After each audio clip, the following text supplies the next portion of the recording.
welcome to Back in the Day, a show highlighting the history of Watsonville, its people, places, and events of interest. I'm Suzi Merriman. In this episode, we're going to talk about the history of the police department. We'll check out the great archive collection of police memorabilia that has been carefully preserved by Captain Manny Solano. We'll be going out on a little ride-along in a brand new police car, and we'll be showing a short video that explains the police department's annual inspection program. The Watsonville Police Department has been around since the city was incorporated in 1868. Before this time, the county enforced the law in Watsonville. Once the town began to grow a bit, vigilante policing began to occur in the city, and private citizens actually raised money to build a jail for the purpose of punishing the vagrants who infest the place in 1856. When the town was incorporated in 1868, a new system was created with an elected town marshal. J.D. Bird was the first elected marshal, and he served in the position for 5 years. The city adopted a second charter in 1903, and the post of police chief was established. The last town marshal before the change was Howard Trafton. The first police chief was F.A. Reset. In 1925, Mayor Atkinson made the position an appointed one rather than an elected one, as it remains today. In the early days, there wasn't a lot of space available for city operations. The fire station, which was the first municipal city building constructed, was built in 1875.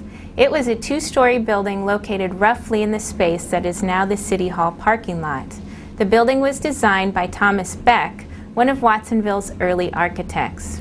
The first floor of the fire station was used exclusively for fire department purposes, but there was some vacant space upstairs which city employees such as the mayor and the police chief used for their offices.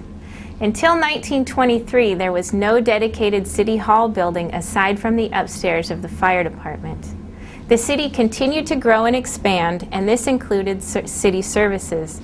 In 1913, the Board of Aldermen realized that the city needed a new, bigger, and improved jail to serve its citizens.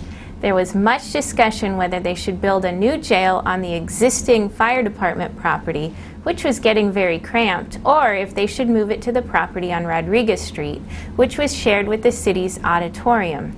That was used for special events and the famous Apple Annual Festival. The auditorium property was large and spacious compared to the lot that the fire department building was on, and at the time the city had ideas of eventually moving City Hall over to that property. Therefore, the forward-thinking aldermen voted to build a new jail near the auditorium on Rodriguez Street. The jail opened right before Thanksgiving in 1913. Next door to the fire station on Main Street was the Forester's Hall, which was built in 1899. The Forester's Hall had a popular tavern on the first floor and meeting space on the second floor. Unfortunately, when Prohibition was established in 1920 and ran through 1933, the tavern was closed up and the lodge lost many members. Because of the decline in membership and the city's need to expand their offices, the Foresters sold the building to the city in 1923. The city created a unified front facade complete with marble exterior to tie both the fire department building and the Foresters building together. The work was done by contractor Jack Renfrew for a total cost of less than $16,000. The police chief at the time, R.L. Hastings, moved his office from the second floor of the fire station to the ground floor of the old Foresters building. In 1937, the police department had outgrown their space in the existing City Hall building, and a resolution by the aldermen was passed to buy the property at the rear of the Forester's lot for the construction of a police department and jail. This building was in operation by mid-August 1937. This building, which still stands at the rear of City Hall fronting on Union Street, was used until the existing two-story brick-faced police building was constructed on Union Street in 1982. The police department has remained in the first floor and part of the second floor of the brick-faced building on Union Street since 1982. With the new construction of the new administration building at the 200 block of Main Street, administrative services for the city, such as the city clerk, personnel, and the city manager's offices will move to the new building, while the police department will expand and take over just about the entire building on Union Street, allowing for further expansion of the department to protect the city for the future. Now, let's go downstairs and meet with Captain Manny Solano. Hi, I'm here with Captain Manny Solano to take a look at one of the newer police department cars. Manny, you've been with the police force for how long now? I started when I was 17 years old in high school, and I was actually in the old building of the police department on Union Street, and was there when we moved into the new building in 1982. Okay. Now, as a cadet in high school, what types of things did you do with the police department? Basically, I just explored the career of law enforcement, rode along with police officers, wrote reports, did a lot of non-emergency, non-arrest type things, but really got to take a look at the job before I made the choice to join, and it was a real good idea. A teacher actually recommended it. Now, that cadet program is ongoing. They've got that currently with the police department as well? Yeah, we have about 25 cadets. They can join at the age of 14, goes all the way up to the age of 21, and by that time, hopefully a lot of them want to become full-time. We've got a lot of positions right now, so we're looking at that as a real good hiring tool. That's great. Well, let's take a look at the police car then. All right. Well, Susie, this is one of our newer model police cars. It's a Ford Crown Victoria police package, and it's the standard police car for most agencies right now, actually, and a lot of equipment inside. You'll see it has a computer with a keyboard. The computer allows the officers to talk directly to the dispatchers and also to other officers. They can email each other, message maybe something important about a call they're going to that they don't want to have go over the radio. Oh, okay. Of course, it has a radio with multiple channels. The lights, siren, all that are standard, but also what we add in all of our marked police cars are car cameras. And there's a unit in the trunk that records every time the lights go on, or whenever the officer decides to turn the unit on via a belt pack, much like what we have on right now for microphones. Right. Every officer is issued a microphone and a belt pack. When they get to their assigned car, they turn it on. When they make car stops, talk to somebody, they can record a lot of stuff of their choice using the video camera. So not only is the video recorded, but there's actually sound, so you can hear everything that's going on. Right, and it's during that date, time stamped, and there are a lot of different other features in the car. We've got a lot of equipment crammed in there, so you can see it's kind of a tight fit. Okay. The rifle in the old days used to be on the front of the dash. Now it's up above their head. So there's a lot of different things going on. Oh, what's this? Well, look at this thing. What is this? This is a 1968 original, mind you, police car from the Watsonville fleet, and we saved it from the auction block back in 1993. The officers voted to restore some sort of car, and we happen to have this still in the water department, and it went to the auction block, and we saved it from the auction block, and with the help of a lot of businesses, Rocky Fenich Ford, you name it, a lot of businesses in town donated not only volunteer hours but labor, parts, and we're very proud of it. Roy knows more about it than I do. Yeah, let's talk to Roy about what they had in their original police cars in 1968.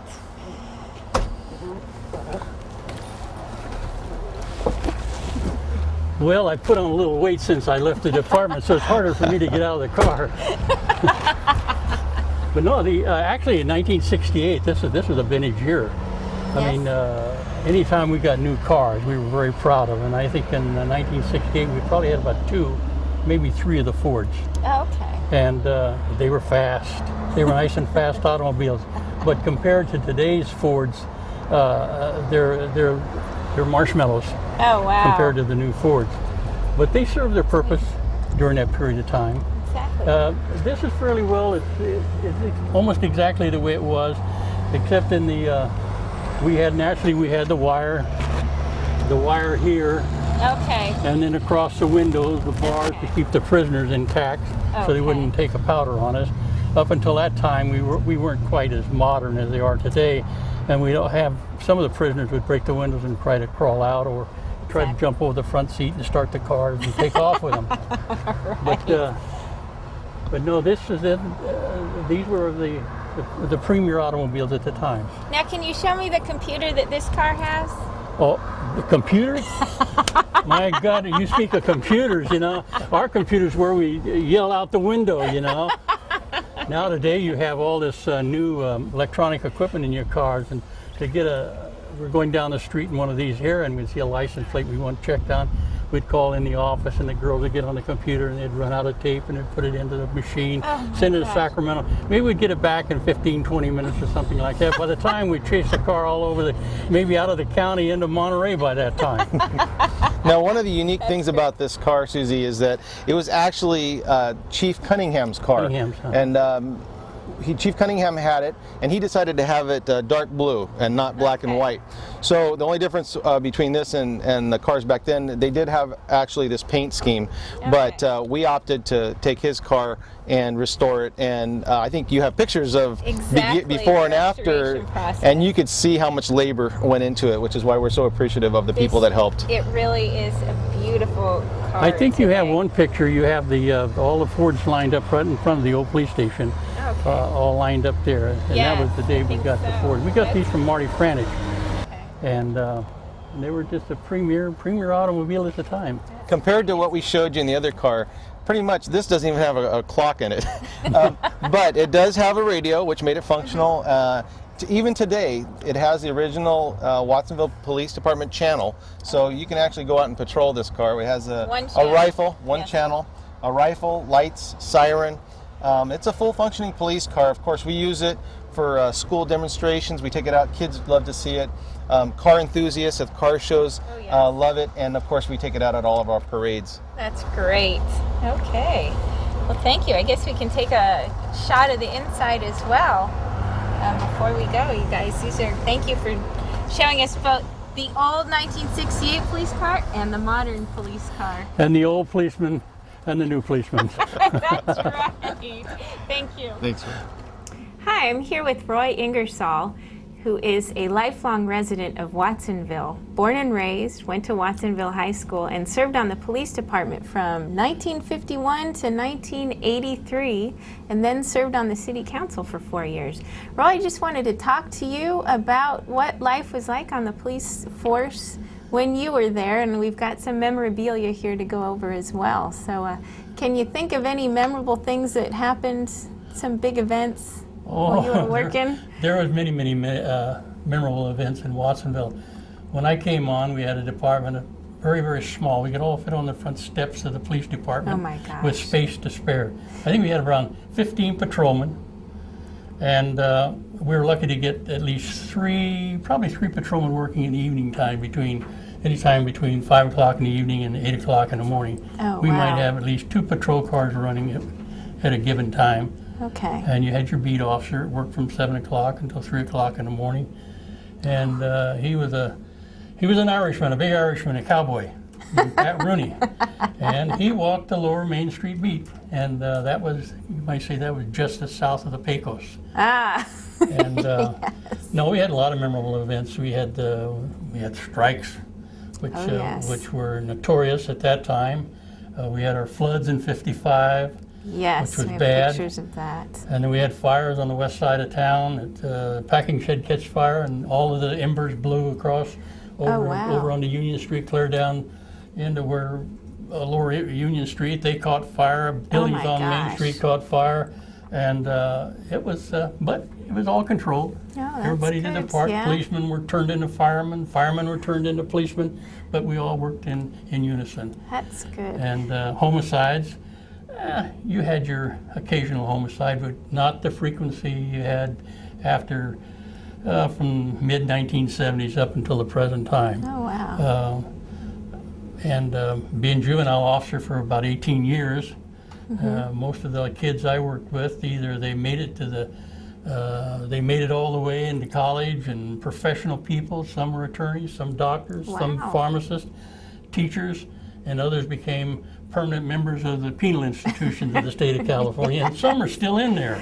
Oh, gosh. I frequently visit a particular place in Watsonville. It's open to the public, and meet a lot of my former delinquents that's been in and out of Pelican Bay, down at Soledad, and the Salinas Valley Institution, San Quentin. That's too And bad. so it's a lot of memorable, a lot of things that pop into mind. Now, were you on the job when I believe it was Officer Whalen was gunned down? Oh, no. No, that was before you? Way before my time. All right. That's great. I think that was Officer Whalen who was shot over here on 3rd Street. That was. He was shot by a supposed drunk that he was arresting and taking to the old jail on Reed. Yeah, I remember. Yes. I was. No, that was before That was you. quite some time before I Okay, come that on was the the police big department, thing, yeah. and we've got a plaque downstairs. But that was quite. Yes. That was quite a memorable event. And there's quite a bit of history that was on the department when I came on. I mean, they all talked. A lot of the old timers talked about it.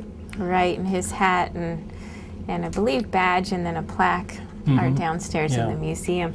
Well, I'd like to go over a few things we've got on the table here and kind of talk about them. I guess I'll pull this up first. Is this the old Walkie Talkie? This old Walkie Talkie was used by officers when they were going on maybe on a search. Okay. So you go down along the Far River, maybe down, going to pull a raid on a gambling joint or maybe a place of illegal pursuits such as houses of prostitution, you had hiding out. Yes. So you'd use this. Gosh, and that's not too convenient. Well, it's not too convenient, but it served its purpose. Okay, and it was two-way. You could... Two-way. All right, and then did the batteries go all the way down in the bottom? The battery goes into the bottom there. Gosh, that must have been heavy. It was heavy, and in fact, a lot of the guys just would rather leave it in the car than to take it out and walk around with it.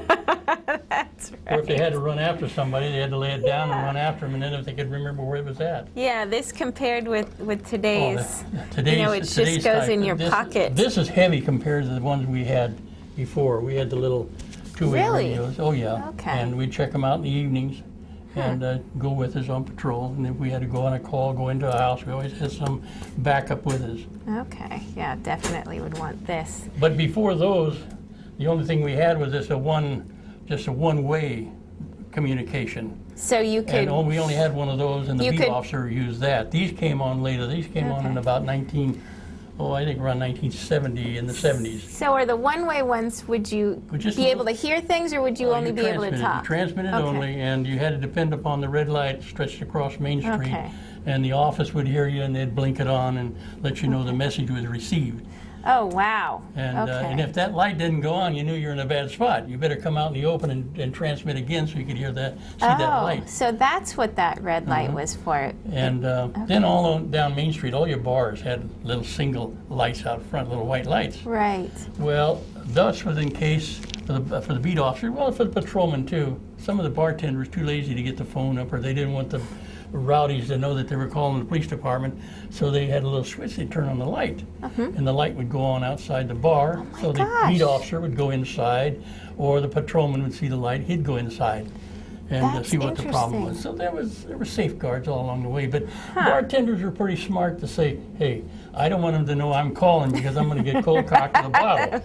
And so that's the way that went. Wow, I never knew that. And that's interesting when you look at old pictures of Main Street, you can see different things hung across all the way down. Well, just that one red light. And then the bars. That was for the beat officer, or even patrolman. If you get out of your car and they wanted you to call or wanted somebody to call in, they put that light on and you'd call in the office from a phone.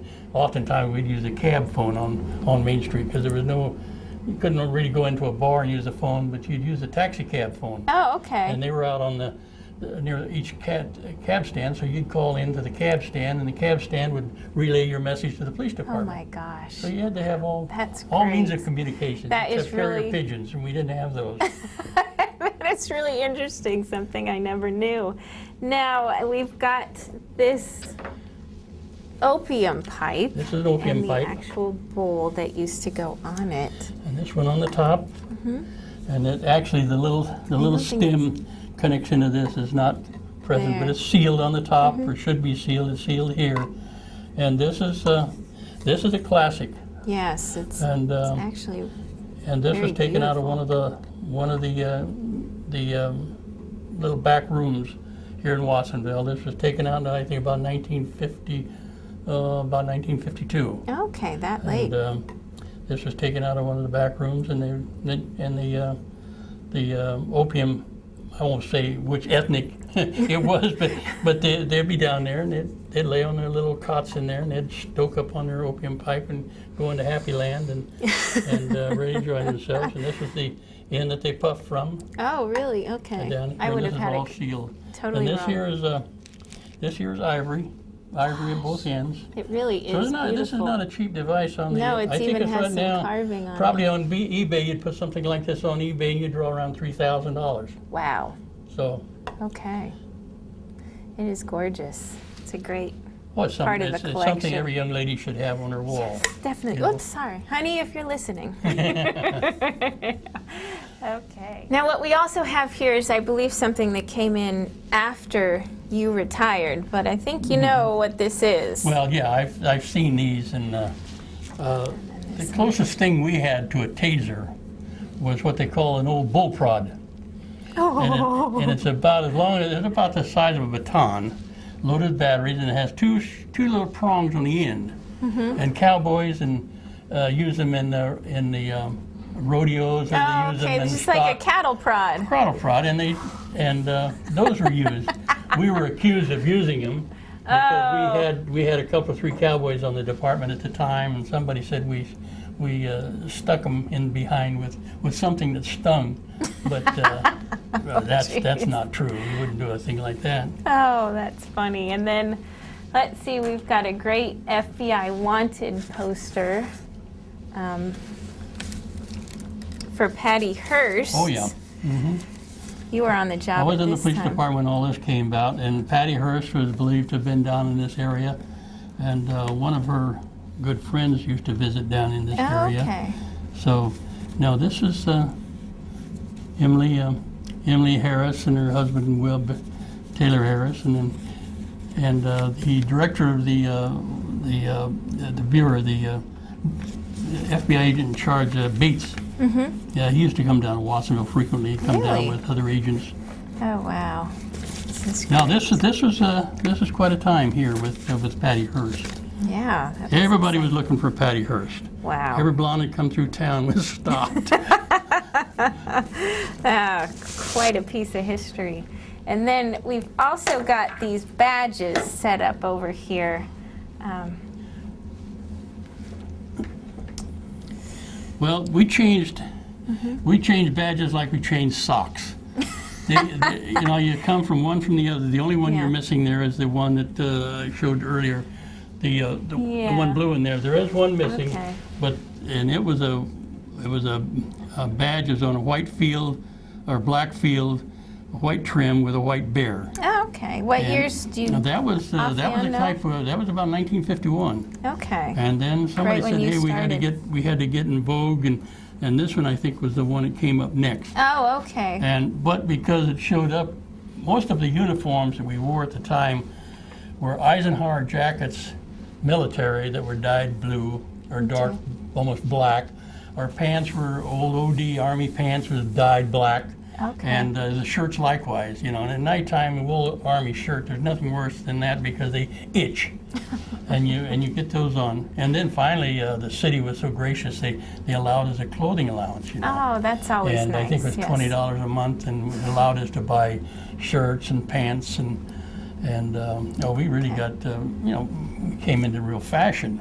Right. Yeah, the standard uniforms. And up until that today. time, everybody they just wore what they could to make out look like a uniform. That's great.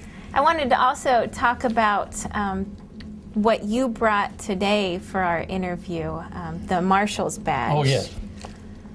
I have a city marshal badge here, Watsonville, California. There's no date on it, but on the back side it has a C.W. Bridgewater and from a C.A. Merkel.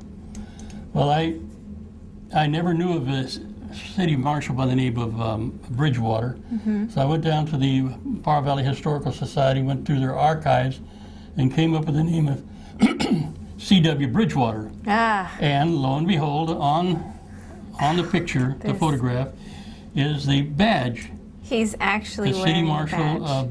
badge, City of Wattsville. Well, further further investigation, I found that Mr. Bridgewater was a judge. Judge in the city of Watsonville, going back to the, probably mid-1920s up until 1930. Oh, wow. So he must have been a city marshal Well, he was earlier. Actually, he was probably paid by the city because at that time the judges were